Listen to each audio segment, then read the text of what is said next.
setiap irama kidung, Indonesia menyimpan kekayaan budaya yang tak ternilai.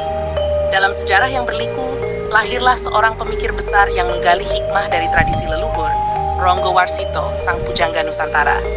Mari kita selami perjalanan hidupnya, sosok yang menjaga denyut nadi kebudayaan kita.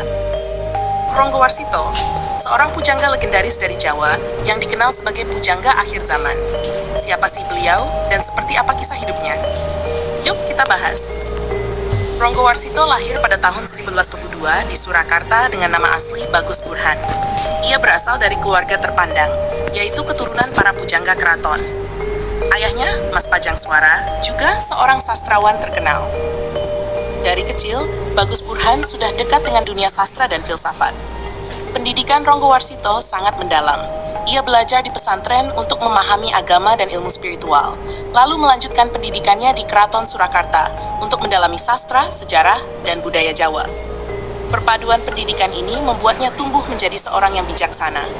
Sebagai orang dewasa, Ronggo Warsito diangkat menjadi pujangga keraton. Dari sinilah ia mulai menulis berbagai karya besar.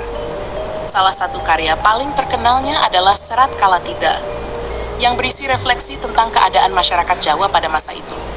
Dalam karya ini, ia menggambarkan kondisi zaman edan, yaitu zaman penuh tantangan, di mana manusia harus tetap teguh menjaga moral. Selain Serat Kalatida, ia juga menulis karya-karya lain seperti Serat Sabda Tama dan Serat Bicara Keras. Dalam semua karyanya, Ronggo Warsito sering menyisipkan pesan moral, kebijaksanaan hidup, dan pandangan tentang perubahan zaman. Sayangnya, kehidupan Ronggo Warsito tidak selalu mulus.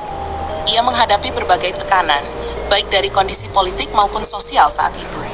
Namun ia tetap menghasilkan karya-karya luar biasa hingga akhir hayatnya pada tahun 1973. Warisan Ronggo Warsito masih hidup hingga sekarang. Melalui tulisannya, kita diajak untuk merenungkan kehidupan, memahami perubahan zaman, dan tetap berpegang pada nilai-nilai kebaikan. Itulah sedikit kisah tentang perjalanan hidup Ronggo Warsito. Semoga bisa menginspirasi kita untuk lebih mengenal dan mencintai budaya bangsa. Sampai jumpa di konten budaya selanjutnya.